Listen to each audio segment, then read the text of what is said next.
Salimos de Bien, pantalla, vamos a ¿no? empezar. Hola, buenas tardes a todos, a todas. Es muy grato ahora invitar a todos los asistentes a nuestro diálogo que tenemos hoy con el tema de la pandemia.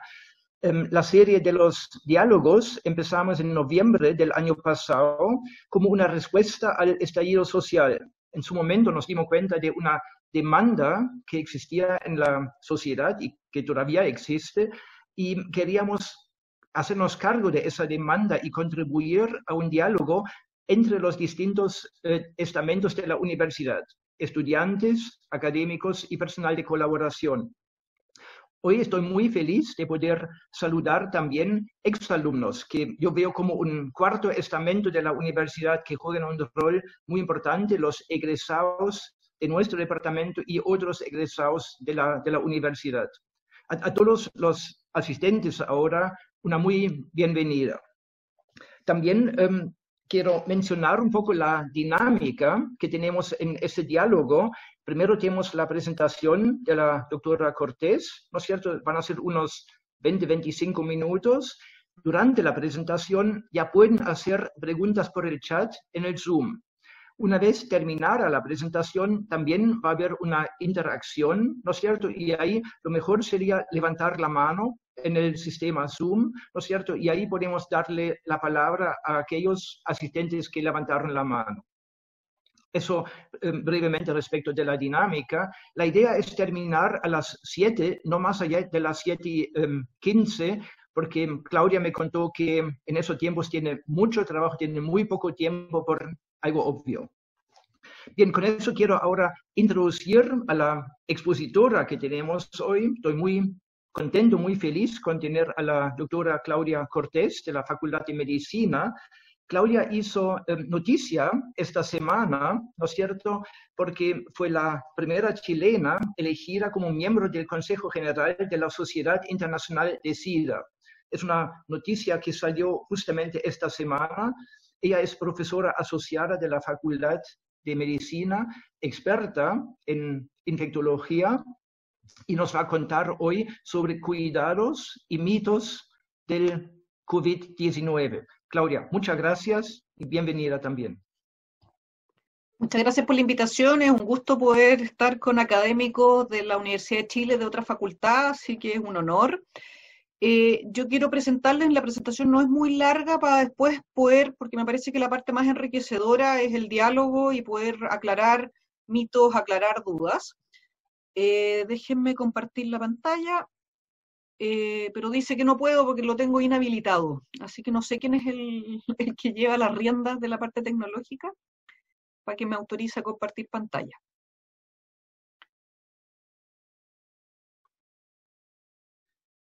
Ahí sí.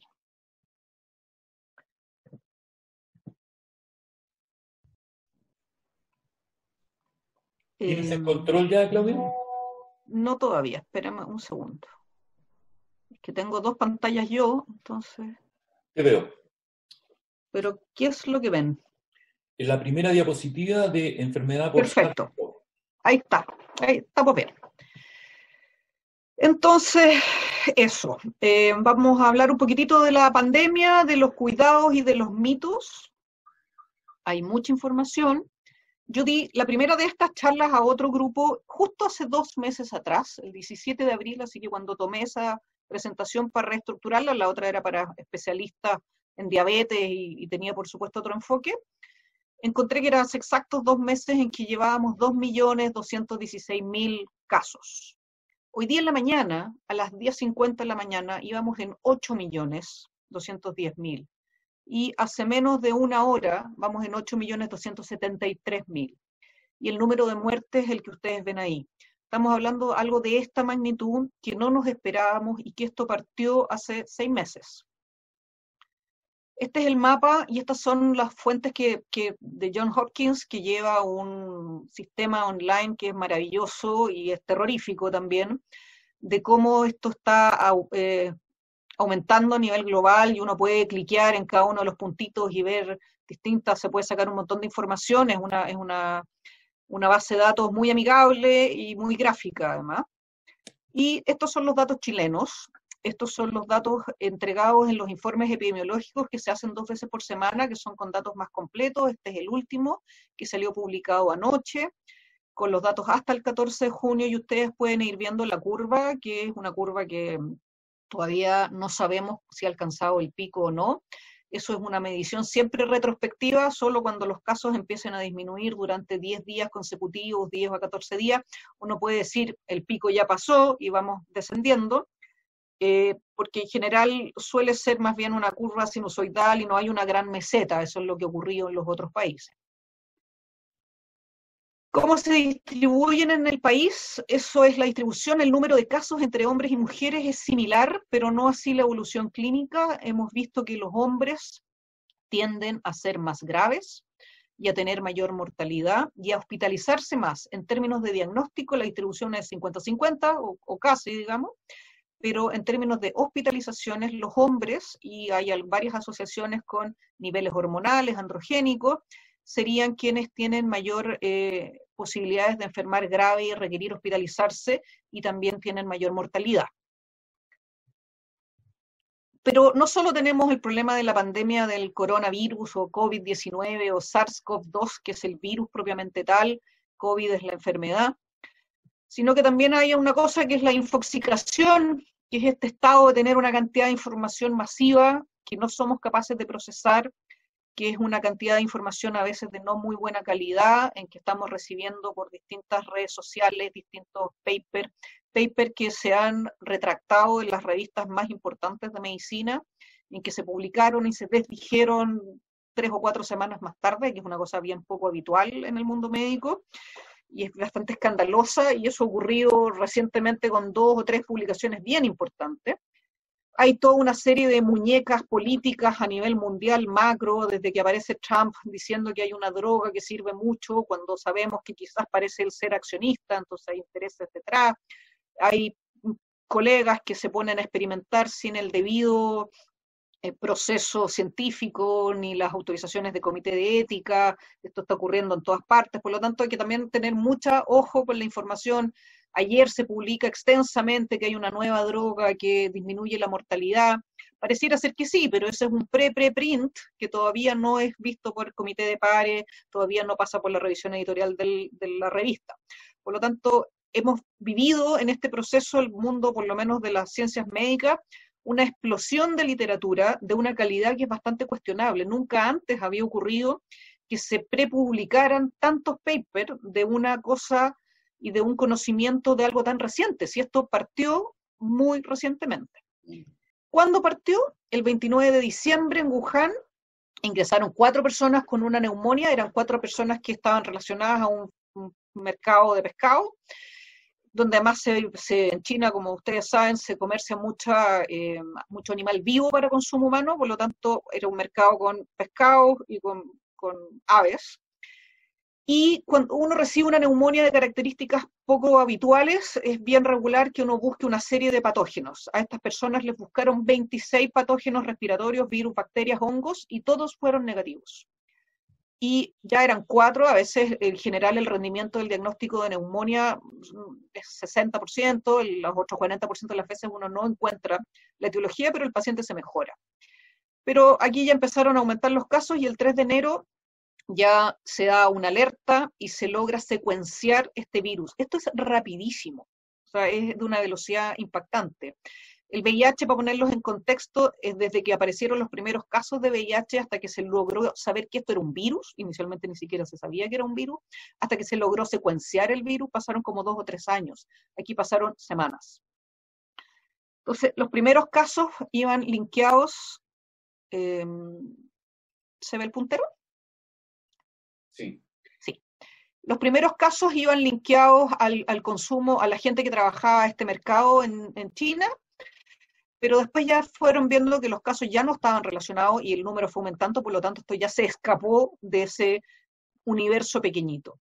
Y uno tiene a veces la sensación de que los chinos manejan y ocultan cierta información. La verdad es que desde el punto de vista nuestro nos ha parecido que no. Hubo estas primeras alertas que fue el 31 de diciembre, el 1 de enero ellos cerraron el mercado donde se habían conocido los primeros casos, El 7 de enero ya se había identificado el virus, o sea, de una velocidad impresionante. Empezaron a aparecer las primeras muertes, se empiezan a reportar los primeros casos fuera de China y en Tailandia, y empieza a subir el número de casos. Y así parte esta historia. Y desde el punto de vista ya más médico, ya más clínico, ¿cómo sabemos que alguien tiene coronavirus? Estamos en la famosa PCR, que es una técnica molecular que busca material genético del virus, que es una técnica altamente sensible, altamente específica, pero que tiene factores que hacen que a veces el rendimiento de la muestra, de la toma de muestra particularmente, sea menos eficiente. Por lo tanto, hemos visto con el correr de las semanas y de los meses que la sensibilidad del test no es tan alta como creíamos en un comienzo. Se tiene que tomar una buena muestra con un hisopo, un palito de orejas que llega por la nariz hasta el fondo de la garganta. Es un examen bastante molesto de tomar. Tienen que ser hisopos de buena calidad, tiene que haber un buen transporte, un medio de transporte, tiene que haber una temperatura adecuada. Hay una serie de factores preanalíticos que son bien determinantes en que la muestra se pueda procesar y después hay que procesarla.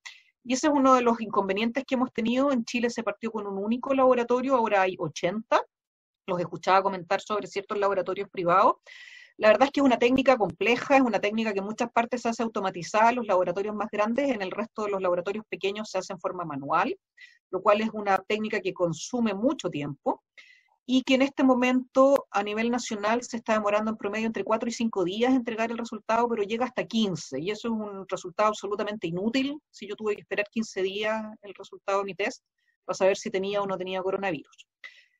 Otras formas de saber es la clínica, es fiebre, es tos, dolores musculares, dolores articulares, dolor de cabeza. Estos son los primeros casos descritos en China, que hay una casuística con números gigantescos, pero también ya tenemos casuística chilena suficiente como para poder saber si nosotros nos comportamos más o menos igual que los chinos, y la verdad es que sí, y al igual que los italianos, y que los españoles, y que los neoyorquinos, porque cada ciudad grande ha sacado su reporte, y vemos que la diferencia entre quienes no necesitan hospitalizarse, que es la gran mayoría, afortunadamente, 164.000, una serie de casos gigantesca.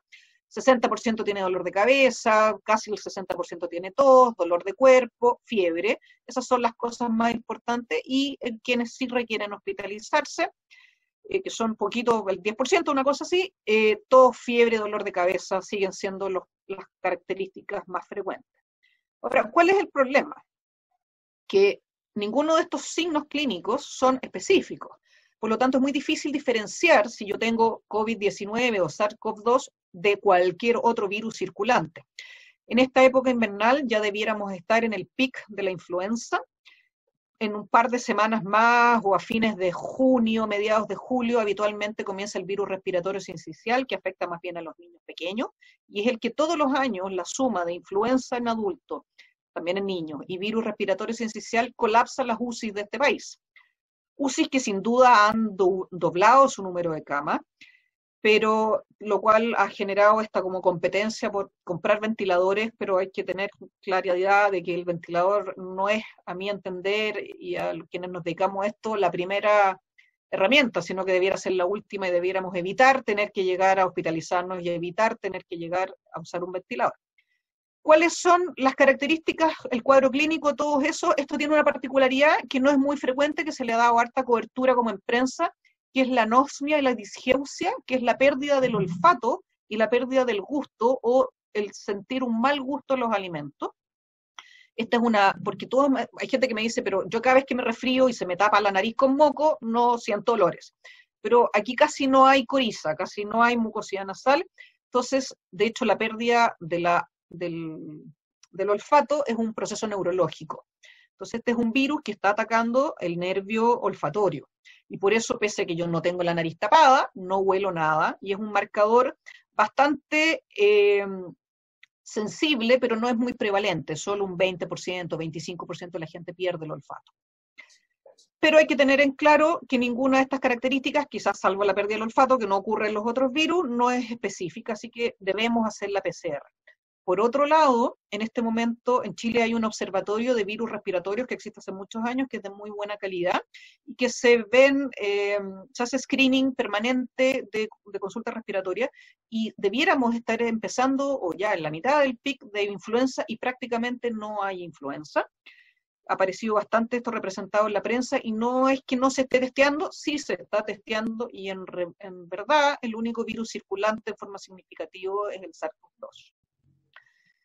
Y aquí les vuelvo a hablar un poquito de influenza y el COVID-19, que es un hermano del SARS, que es el SARS-CoV-1 en rigor, y que ahora existe el SARS-CoV-2, y el MERS, que fue la última pandemia mundial, que tenía, como ustedes pueden ver, el R0, que es la tasa de contagiosidad. Una persona a cuántas otras personas contagia, y acá tenemos un 1,3 de la influenza, un 2 a 2,5, pero hay reportes de un R0 muchísimo más alto para el coronavirus, y ese es uno de los grandes problemas. Tiene una alta tasa de contagiosidad comparado con SARS y comparado con MERS. Pero si vamos a las tasas de mortalidad, acá la tasa es mucho más baja, afortunadamente, que por ejemplo el MERS, que la mortalidad era de un 34%. MERS estuvo en la península árabe, fue bastante acotado, son zonas que son poco turísticas en general, por lo tanto se mantuvo en esa zona y no salió a pasear por el resto del mundo. SARS llegó a Canadá, hubo casos en Estados Unidos, pero fue muchísimo más acotado. Cuando partió esta pandemia nosotros mirábamos el SARS, lo habíamos vivido más bien de lejos, en Chile no hubo caso, pensamos que iba por andar ahí por ahí la cosa, y la verdad es que ha sido, como ustedes han visto, muchísimo mayor el compromiso, porque la tasa de contagiosidad ha sido mucho más alta. El periodo de incubación es de 4 a 6 días en un rango de 2 a 14, eso significa desde que yo me puse en contacto con alguien que tenía el coronavirus, yo en general entre el cuarto y el sexto día me voy a manifestar síntomas y me voy a sentir enfermo, pero esto puede llegar hasta los 14. Por eso es que las cuarentenas duran 14 días. No se llaman cuarentenas y no debiéramos usar ese término, pero ya como que nos rendimos y decimos cuarentena. No le dan tiritones, pero bueno.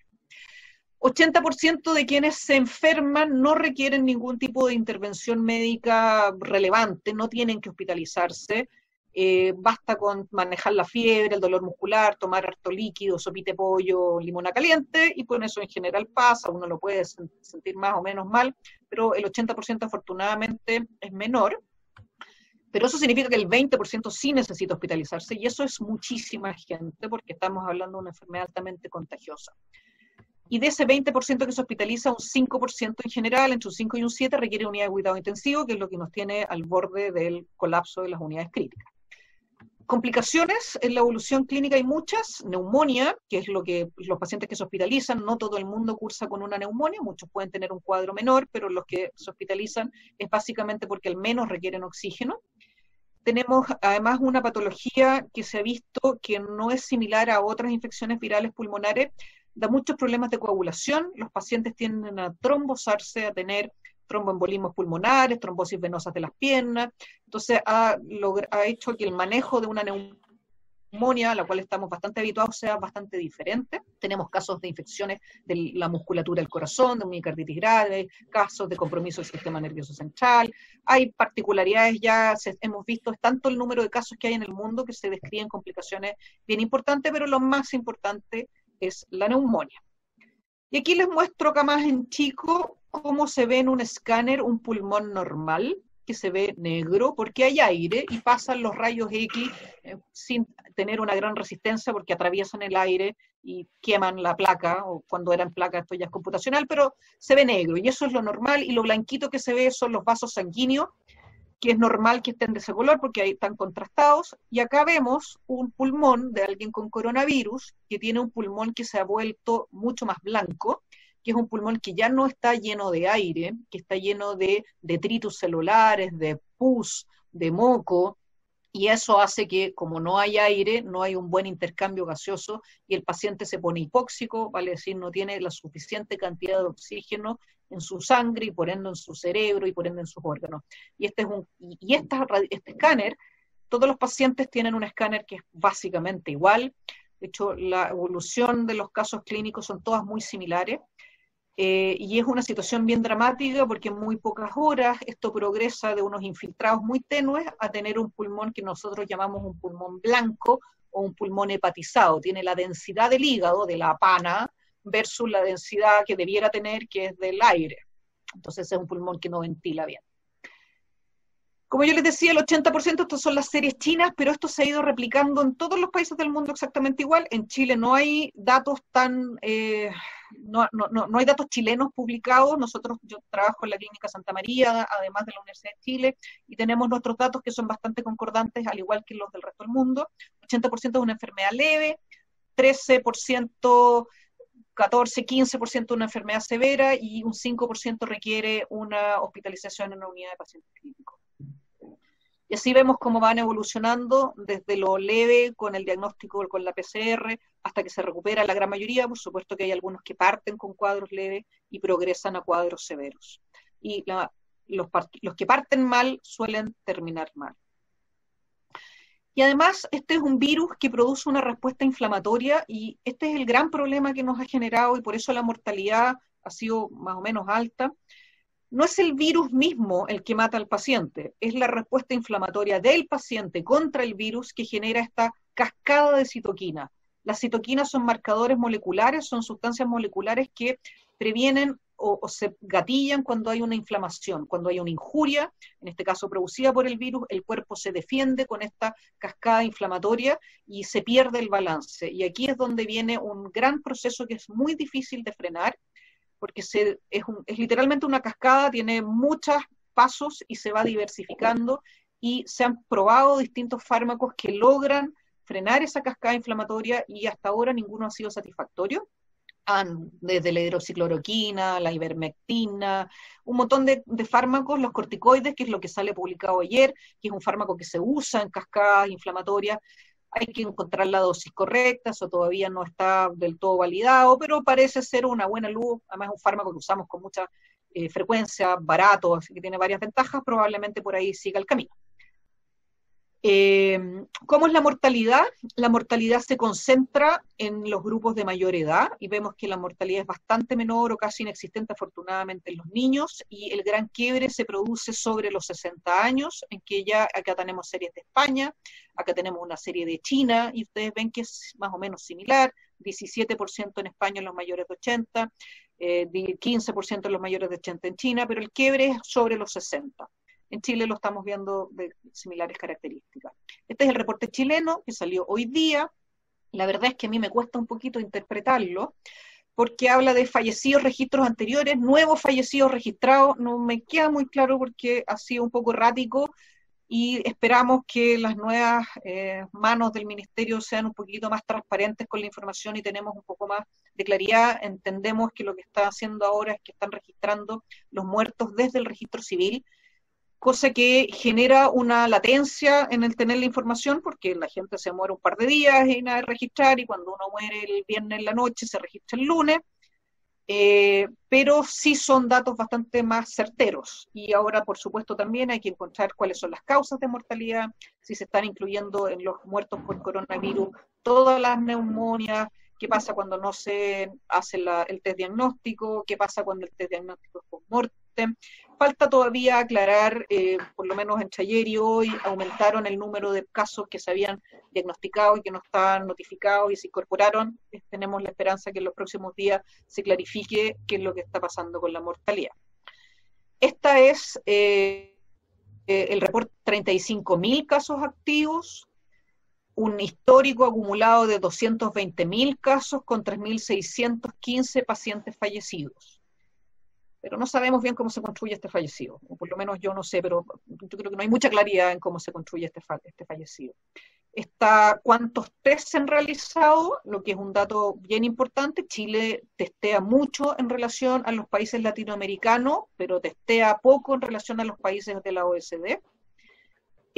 Pero no solo es importante cuánto se testea, sino que es muy importante cuánto se informa de lo que se testea, porque sabemos que hay literalmente miles de exámenes guardados en refrigeradores de los 80 laboratorios en espera de ser procesados, y que uno, cuando se almacena por muchos días, la viabilidad de la muestra se pierde, por lo tanto se pierde la confianza en el resultado.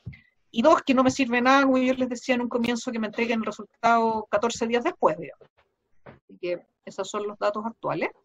Llegando al final, recomendaciones generales: lavarse las manos, lavarse las manos, lavarse las manos. Los infectólogos, solo si salimos de esta pandemia y la gente aprendió a lavarse las manos, estamos felices. Distanciamiento social, que tiene que ser el máximo posible. Idealmente, por supuesto que estamos en una fase sumamente crítica acá en la región metropolitana, en que debiéramos tender a lo que llamamos una cuarentena masiva bien cumplida, bien fiscalizada, quedarse en la casa, salidas mínimas, y las veces que yo necesito salir tiene que ser con distanciamiento, vale decir por lo menos 2 metros, con una mascarilla, toda una discusión sobre la calidad de las mascarillas hechizas de tela, hechas con caseras, digamos, pero también es cierto que no podemos andar todos con mascarillas de alta eficiencia porque si no se van a agotar, están bastante agotadas, de algo sirven, ha habido todo un tema polémico. Pero mascarillas, ojalá protección ocular, se ha visto que el contagio a través de la mucosa ocular es bastante más de lo que se pensaba, así que estas escudos faciales son bastante útiles, o antiparra, pero mantener 2 metros desde la otra persona, vacunarse contra la influenza, que ya pasó el momento, digamos, de hecho está agotada la vacuna, todavía queda lo hecho en marzo, pero como es probable que el coronavirus nos acompañe un par de años más, el próximo año hay que volver a vacunarse, no hay ninguna protección de la vacuna de la influenza contra el coronavirus, es solo para no tener el riesgo o disminuir, no tener 2 infecciones virales graves de forma simultánea. Vacunarse contra el neumococo, que en Chile se le entrega a todos los niños cuando nacen, a todos los pacientes crónicos y a los mayores de 65 años. Y una cosa que es bien importante es mantener todo tratamiento crónico sin variaciones. La gente a veces se asusta y se deja de tomar sus remedios o leyó que este remedio podía tener una interacción con el coronavirus. Esa es parte de los mitos, que ocurrió mucho al comienzo de que algunos antihipertensivos podían dar cuadros más graves. Eso es absolutamente falso. Es muy importante, ya que prácticamente el 90 o 100% de las prestaciones de salud hoy día en Chile están dedicadas solo a coronavirus. El resto de la población deja de preocuparse o de tener la opción de atenderse si es que tiene otras patologías. Y es bien importante ese punto, porque eso lo vamos a ver cuando pase esta ola de coronavirus, que va a pasar en el futuro, con los otros enfermos crónicos de otras patologías, en que probablemente van a llegar bastante más graves. Otro punto no menor es la salud mental, que le impacta a toda la gente. Hay un aislamiento, hay gente que tiene condiciones de cuarentena bastante complejas desde el punto de vista psicosocial, hay un temor justificado. Hay un temor justificado. ¿Aló?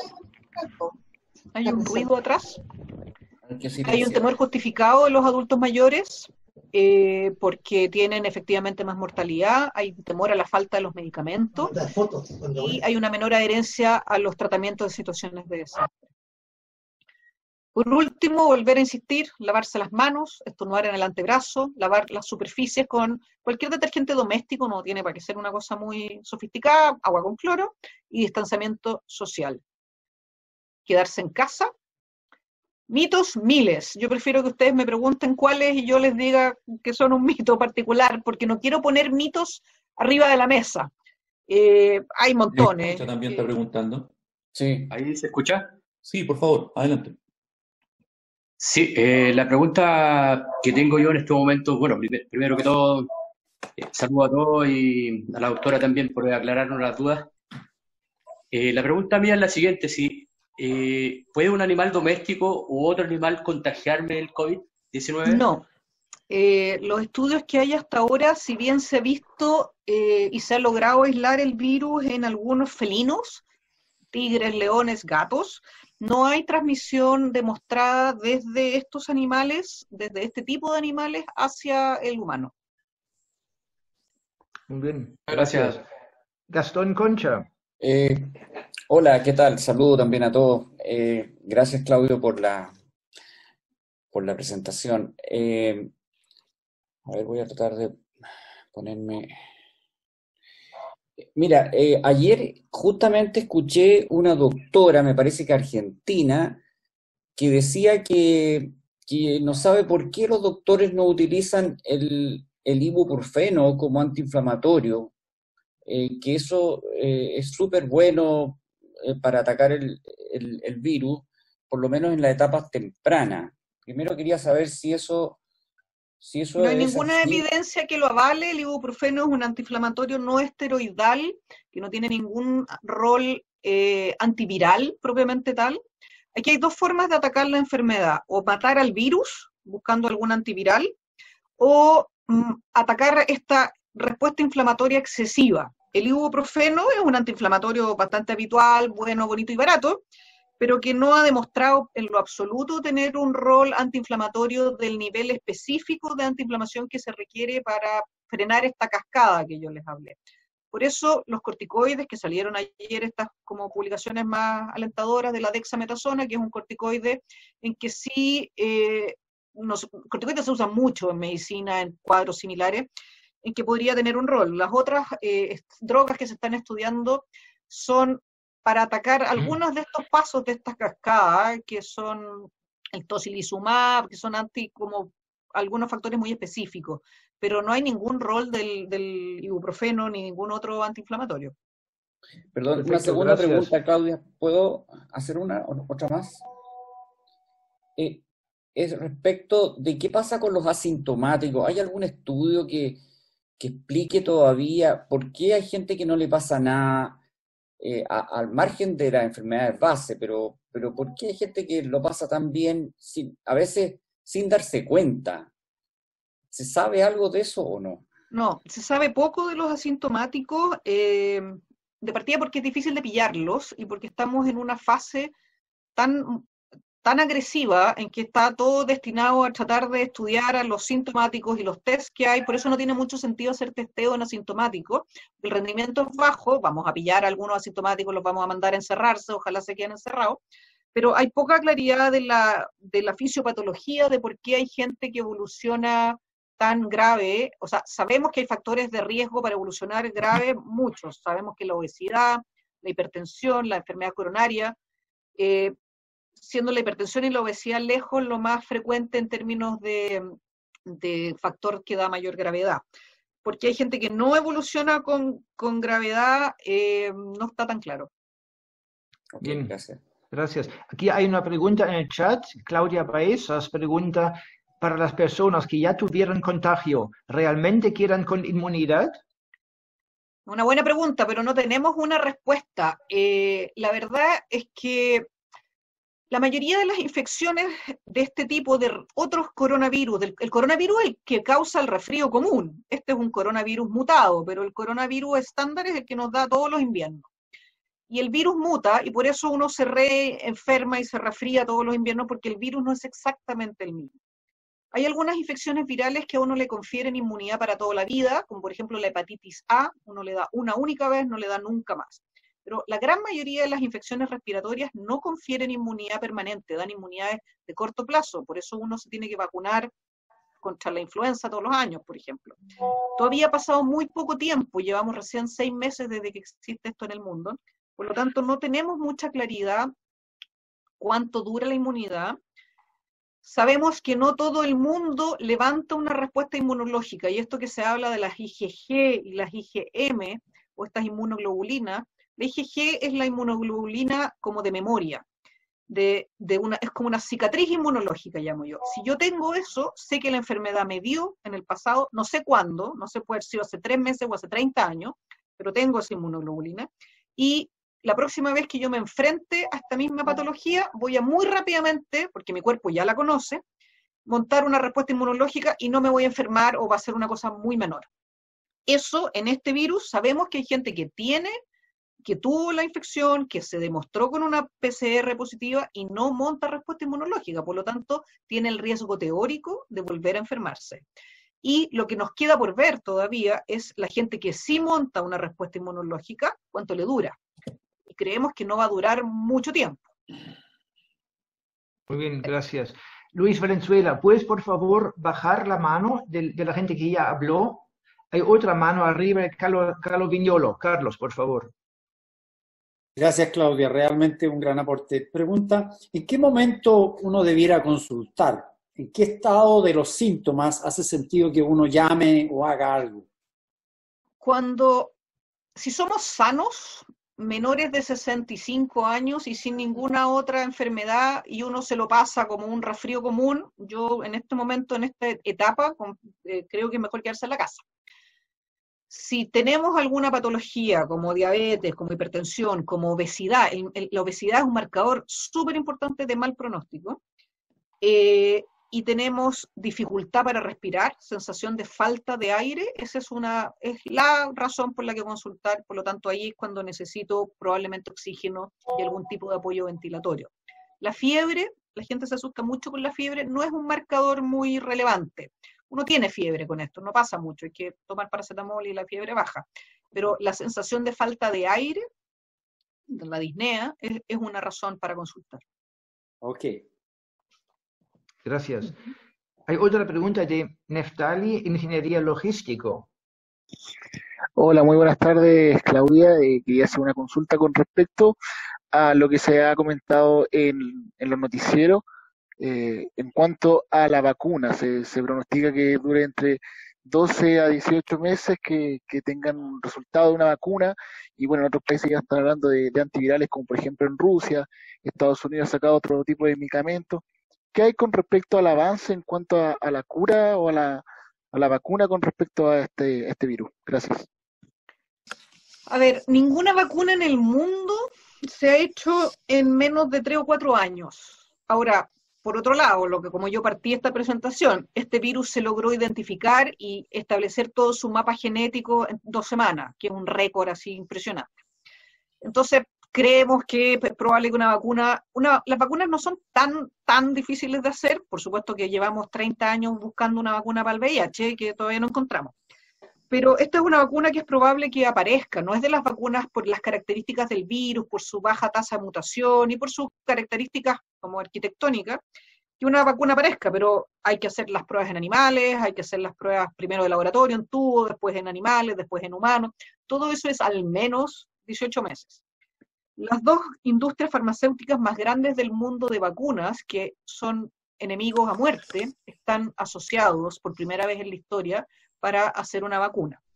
El otro problema que tienen y para sacarla juntos más rápido. El otro problema que tienen las vacunas es que necesitamos vacuna para literalmente todo el mundo. 7, no sé ya cuántos habitantes somos en el mundo, pero la capacidad de producir vacunas en términos de generación de los insumos y de fabricar vacunas es súper limitada. Y ahí es donde países pequeños como el nuestro tienen limitaciones mayores. Nosotros no vamos a competir en la repartija de vacunas en el mundo, porque se van a asegurar que toda Europa, todo Estados Unidos tenga vacunas, todo China, antes que Chile, Ecuador, Bolivia, qué sé yo, África. Entonces, una de las apuestas también, y que hay gente de la Universidad de Chile trabajando, virólogos, es hacer vacunas locales y que haya una capacidad de generar vacunas a nivel de polos regionales. Brasil sea un surtidor de vacunas para América Latina, en Chile hay tecnología, Chile está trabajando en vacunas para el virus respiratorio sincicial. Entonces, el tema de la vacuna va a llegar. Yo lo veo muy difícil antes de 1 año más, 1 año y medio más, pero en 1 año y medio más va a estar disponible para otra población, no para nosotros. No vamos a tener vacunas así de venta en la farmacia, porque hay que considerar la capacidad de fabricación de vacunas para todo el mundo. Eso. Sobre otros fármacos, hay estudios de algunos antivirales, Rusia efectivamente, pero hay bastante poca transparencia con Rusia sobre qué resultados tienen. De que se sabe poco, y lo que yo les contaba, que las publicaciones en las revistas más prestigiosas de medicina se han desdicho en los últimos días de algunos fármacos que pudieran tener algún rol. Aquí pregunta alguien en el chat sobre los fumadores. Si hay algo que es malo en la vida es fumar. Es horrorosamente malo en la vida fumar. Fumar, el tabaco, la nicotina, el humo. Le digo a un Enrique Silva que frente a mí fumaba hace un rato atrás. Fumar es pésimo. Fumar da cáncer. Es de los pocos cancerígenos absolutamente demostrados. Y cuando uno es fumador es como tener una quemadura de sol permanente. Uno tiene la mucosa del árbol bronquial permanentemente irritada. Si sobre esa injuria menor, como es una quemadura de sol, que a uno le molesta la piel, pero puede sobrevivir, le damos encima vuelta una taza de agua hirviendo. Tengo una injuria mayor, como es este virus. Ese paciente fumador va a tener muchísimas más probabilidades de evolucionar mal, de terminar en un ventilador mecánico, de tener una mucho más lenta recuperación. En los otros virus respiratorios, los fumadores suelen tener recuperaciones mucho más lentas, tienen toses prolongadas, quedan obstruidos, quedan con una reactivación bronquial. Hubo algunos atisbos de nicotina, sería buena. La verdad es que el costo o el riesgo-beneficio del tabaco versus cualquier enfermedad, particularmente respiratoria, no resiste análisis. No, cigarro, no. Eso. Aquí hay una pregunta en el chat. Connie Kerber quiere saber qué hay de cierto sobre la adherencia del virus a los zapatos y al diario. Me imagino, depende un poco del diario. La verdad es que uno ha visto en los últimos 3 meses que estamos en Chile en esta historia, en que hay mucha noticia sobre cómo evitar el contagio, tengo que desinfectar los zapatos o no, pero eso hace perder el foco de lo relevante. Lo relevante es lavarse las manos. Muy bien, con agua y jabón. Si no tengo agua y jabón, que es mejor que el alcohol gel, bueno, ok, será alcohol gel. Pero agua y jabón, de hecho, es mejor. Eso es lo importante. ¿Se pega el virus en la suela de los zapatos? Eventualmente sí, no lo sabemos, hay estudios, sí, pero yo no le ando langueteando la suela a los zapatos. Si esa es una de mis prácticas, es relevante. Si yo no langueteo la suela de mis zapatos, basta sacarme los zapatos y preocuparme de no pasarme los zapatos por la cara.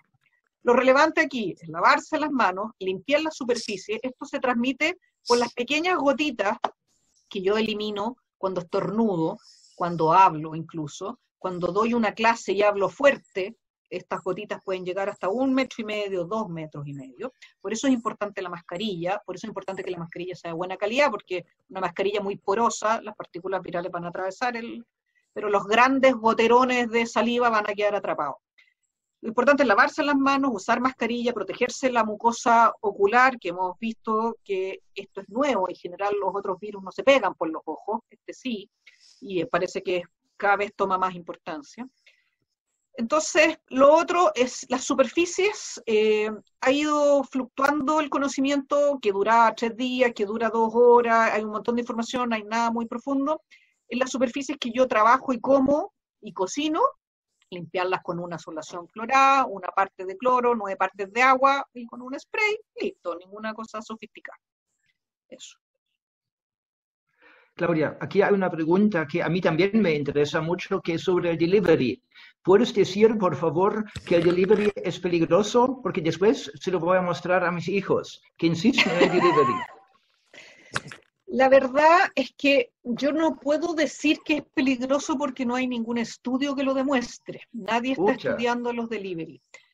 Pero esta es una observación socioantropológica, más que de ciencias naturales duras.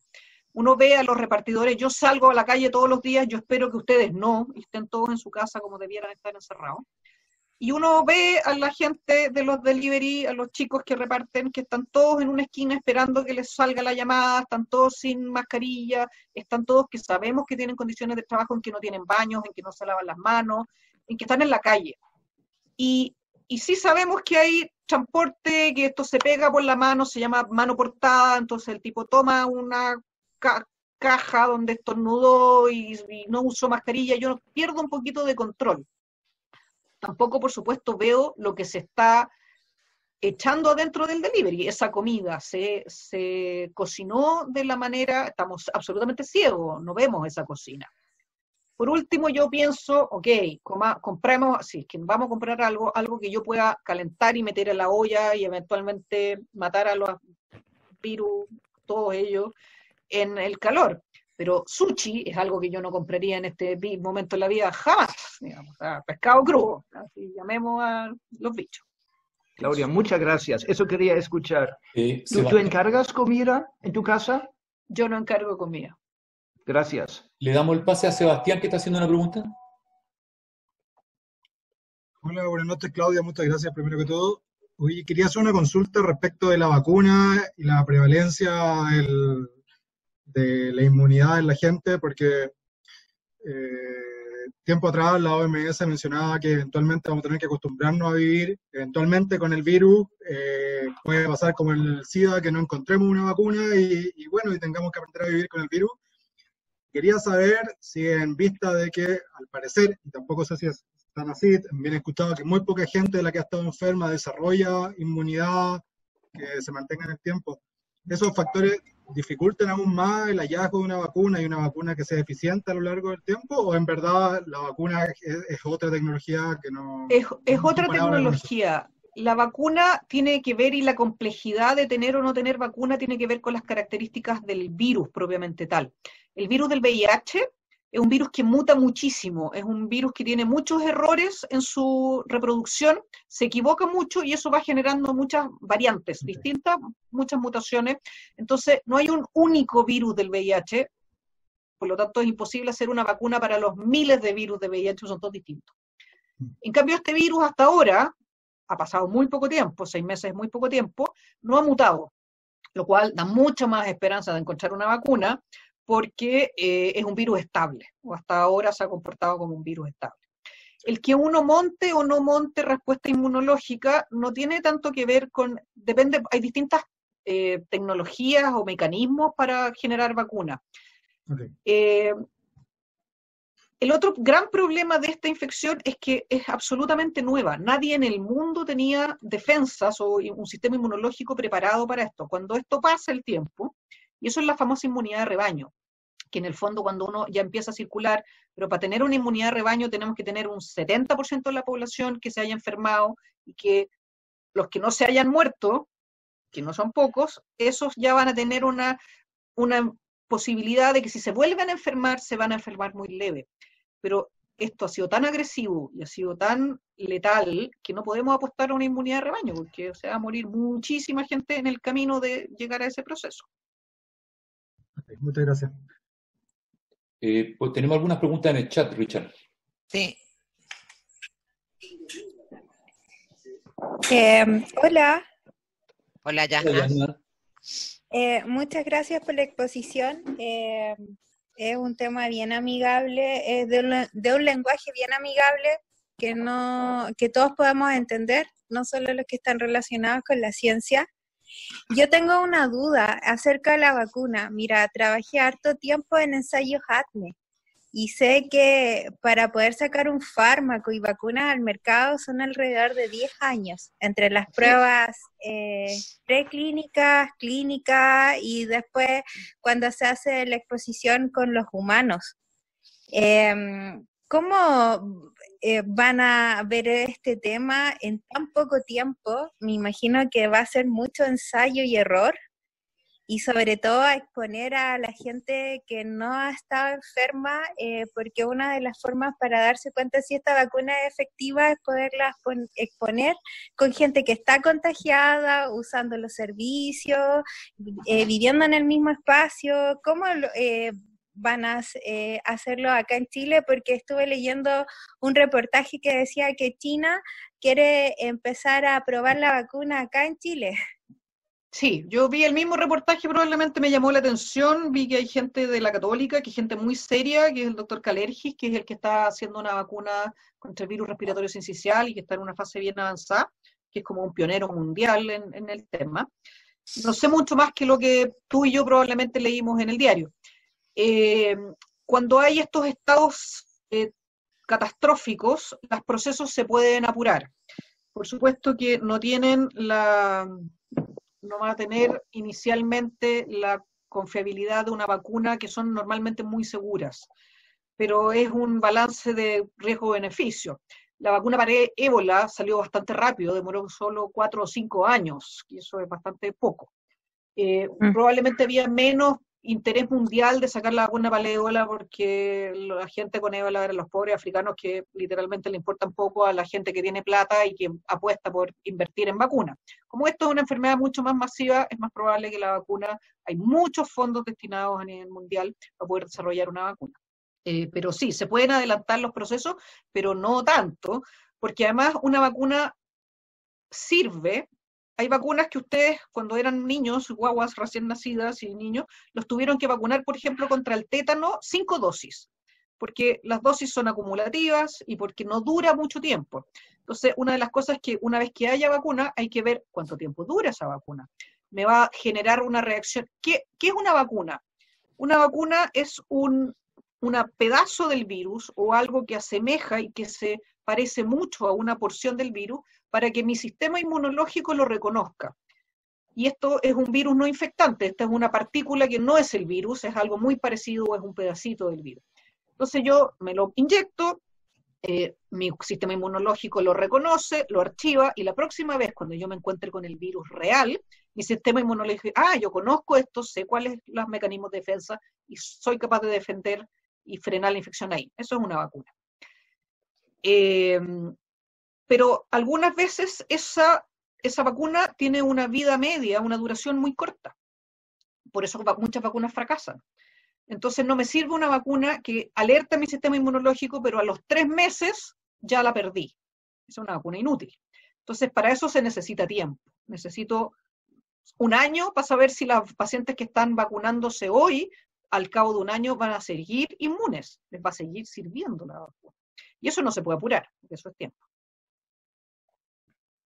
Muchas gracias. Damos un espacio para una última pregunta, porque antes conversamos con Claudia y sabemos que su tiempo, por algo obvio, está muy limitado ahora, entonces no queremos aprovechar demasiado o hacer uso demasiado de su tiempo. Pero considerando los eventos, podemos extendernos unos 10 minutos más si ustedes quieren, digamos. Bien, terminemos a las 7:30. Gracias, Claudia. Tenemos preguntas. Hay más preguntas. Aquí hay una pregunta ahí en el chat. Preguntan si basta una gota de un contagio y estará expuesto o se requiere alguna concentración mayor. Se sabe ahora que depende del paciente fuente, por así llamarlo. Cuando uno está recién partiendo el cuadro, en las primeras 24-48 horas, la carga viral del enfermo es muy alta. Por lo tanto, si ese paciente me estornuda en la cara, yo voy a recibir una carga muy alta de virus y es muy probable que me contagie. O si ese sujeto estornuda en la mesa y después yo pongo mi mano en la mesa y me toco la cara, es muy probable que me contagie. Pero si ya han pasado más días, más allá del día 8 o 10, la carga viral de esa persona es mucho más baja. Por lo tanto, yo requiero que me estornude varias veces en la cara, por así decirlo, o pasar mucho más tiempo en un espacio confinado para que la carga viral ambiental sea lo suficientemente alta para que yo me enferme. Por eso el personal de salud es tan lábil, porque nosotros estamos expuestos permanentemente a pacientes con una muy alta carga viral. Entonces, ese es como el gran problema de esto, que uno está aquí expuesto a una enfermedad que es de difícil control, de alto contagio, y eso está haciendo que mucho personal de salud se esté enfermando. Claudia, y acá hay otra pregunta. Dale, Estela. Es que una pregunta que creo que se la hace mucha gente, que es, se hace un pedido, por ejemplo, de delivery a la casa, una pizza, y la calienta, evita en lo menos... concreto, compren comida que se pueda calentar, reciban el paquete, la caja, la pizza, lo que sea, la reciben, la sacan, botan, se lavan las manos. Si esto con lavarse las manos, basta. Por supuesto que el tipo del delivery lo reciben con una mascarilla. Los guantes son pésimos, aquí no hay que usar guantes nunca, jamás, en ninguna circunstancia. Yo no uso guantes salvo cuando voy a tocar al paciente. Los guantes dan una falsa sensación de seguridad. Cuando yo me pongo guantes, me dejo de lavar las manos y después agarro el carro, porque me puse los guantes para ir al supermercado, para no agarrar las cosas. Entonces agarro todas las cosas, el carro del supermercado, agarré el tarro de durazno que alguien devolvió, que estaba contaminado, me arreglé los lentes, me metí el dedo al ojo, me soné, me pegué todos los bichos. Cuando yo estoy a mano pelada, tengo bastante más conciencia de que no tengo que tocarme la cara y que me tengo que lavar las manos muy seguido. Bueno, volviendo al delivery. Recibo al sujeto del delivery, le tomo los paquetes, saco la comida de ahí, boto lo demás, me lavo bien las manos y que sea comida que yo pueda calentar. Los virus y ningún ser viviente en general sobrevive a la temperatura del horno y con eso minimizamos el riesgo. Aquí no hay absolutos. Muy bien, gracias. Carlos Viñolo. Claudia, ¿ayuda a fortalecer el sistema inmunológico o puede ser contraproducente, como dicen unos, porque la respuesta inflamatoria puede ser muy grande? No existe nada mucho que fortalezca el sistema inmunológico. Las vitaminas son el mayor placebo de la humanidad. Si uno come frutas y verduras en cantidades razonables, ni siquiera el talibán de la lechuga, basta con comer fruta y verdura, uno tiene todas las vitaminas salvo la vitamina D, que es por exposición solar, que necesita. El exceso de vitaminas que yo compro en una farmacia y que me tomo la elimino por la orina. Así que si yo tengo las indicaciones para uso de vitaminas en medicina son muy, muy escasas. Gente que vive en el altiplano boliviano o en el Tíbet, donde no hay variedad de frutas y verduras, por lo tanto no tienen la opción de comerlas. Los adultos muy mayores que viven en hogares de ancianos medios postrados y que les sirven de comida un engrudo de no sé qué, que no tiene frutas y verduras. Y la gente que le han, por alguna cirugía, sacado varios metros de intestino. Todo el resto de la gente no necesita vitaminas. Y no hay ningún otro inmunomodulador, no hay nada que suba las defensas, eso no existe. Muy bien, gracias. Matando mitos. Derribando mitos. ¿Cuándo vemos el PIC? Aquí hay una pregunta en el chat hablando del PIC, que siempre viene en 2 semanas más. Es que no hay una respuesta para eso, porque el PIC uno lo ve para atrás, uno lo ve cuando pasó. Solo cuando empiece a bajar durante 2 semanas consecutivas el número de nuevos casos, uno dice, ese era el PIC. Entonces nos falta todavía. No hay una respuesta prospectiva, es retrospectiva. Sí. Claudia, ¿cuál es tu opinión sobre el tema de la hibernación que hablaron mucho ayer, hoy en la tele? Creo que el gran problema social de este virus, que para combatirlo es muy simple. Hay que quedarse en la casa y hay que lavarse las manos. Y hay que usar una mascarilla y mantenerse a 2 metros de otra persona. Nada más. Esas son las principales medidas. Son tan simples que mucha gente cree que no son necesarias y que son poco útiles. Y la verdad es que son muy útiles. Pero también son muy simples pero muy difíciles. Yo entiendo que una gran parte de la población chilena tiene que salir a trabajar todos los días para poder comer. Si no les estamos dando o dinero o alimentos, el Estado, para que coman, la gente tiene que salir a la calle. Además, los chilenos somos porfiados, culturalmente somos porfiados. Entonces, si hay una cuarentena que no se fiscaliza y que, por otro lado, a la población no se le educa correctamente, sencillamente, para que todos entiendan de capitán a paje que tienen que quedarse en la casa, la gente va a seguir saliendo. Y Chile ha sido uno de los más terribles ejemplos de cómo una cuarentena no sirve, porque no es una verdadera cuarentena. Entonces ya no podemos llamar a una cuarentena porque ya estamos en cuarentena. Entonces, ¿qué es lo que nos queda? Este concepto que acuñaron acá, yo no lo había escuchado en otro lado, de hibernación, pero ¿qué es lo que realmente siempre debimos hacer? Una cuarentena bien hecha. Muy bien, gracias. Por supuesto que tiene que ir de la mano de todos los apoyos económicos necesarios para tener comida, si de eso estamos hablando. Por supuesto. Y que no sea delivery. ¿Hay más preguntas? Sí, a mí me gustaría hacerte una pregunta, Claudia. ¿Cuál es el motivo por el cual no se está usando antigripales y solamente se manda a la gente con paracetamol para la casa? Es que los antigripales, así como el Tapsin, así antigripales como ¿qué, perdón? No me queda claro. ¿Algún antigripal que tenga desinflamatorios, por ejemplo, de las vías respiratorias?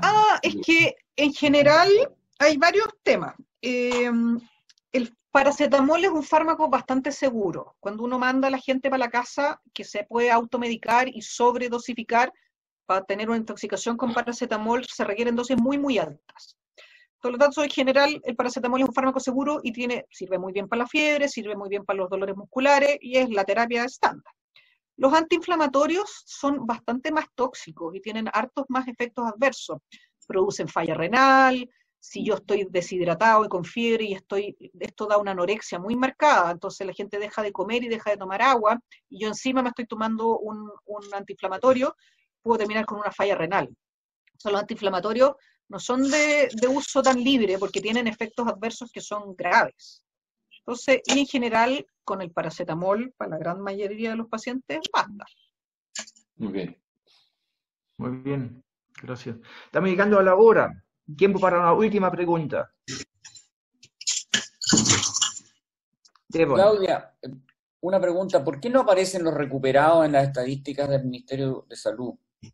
Sí, yo creo que sí parecen, pero ahí yo tengo mis cuestionamientos sobre qué significa recuperado, porque al menos para el ministro anterior, recuperados significaba 14 días desde que yo me hice el diagnóstico.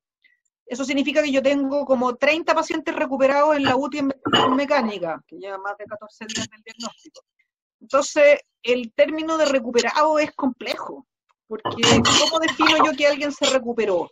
O recuperado se refiere no contagiante, que efectivamente es bastante probable que al día 14 yo ya no transmita el virus, pero no estoy recuperado, estoy en ventilación mecánica eventualmente. Es difícil ese número. ¿Cómo calcularlo? Muy bien, excelente. Vamos a concluir. En primer lugar, muchas gracias, Claudia, por la excelente presentación. Aquí en el Zoom podemos también aplaudir de esa forma, ¿no es cierto? A ver quién más se suma. Excelente presentación, muchas gracias nuevamente. Lo veo también en el chat, muy agradecido, y pudiste aclararnos muchos mitos, ¿no es cierto? También gracias a todos los que participaron. Con sus preguntas hicieron realidad ese diálogo, ¿no es cierto? Y con eso también quiero un poco poner el contexto. Con los diálogos empezamos en noviembre en el Departamento de Ingeniería Industrial para hacernos cargo de la demanda que tiene la sociedad, y hoy en día una demanda particular tiene que ver con la pandemia. Entonces, en ese sentido, vamos a seguir ahora con los diálogos, y en el chat voy a mandar ahora un link, ¿no es cierto?, a la página web del departamento, donde sale ese diálogo, y así vamos a seguir. En futuro van a haber otros temas donde vamos a seguir dialogando para lograr una mejor sociedad. Muchas gracias a todos, cuídense y lávense la mano. Chao. Gracias, Claudia. Gracias, Claudia. Chao. Gracias. Gracias. Claudia. Hasta luego. Gracias.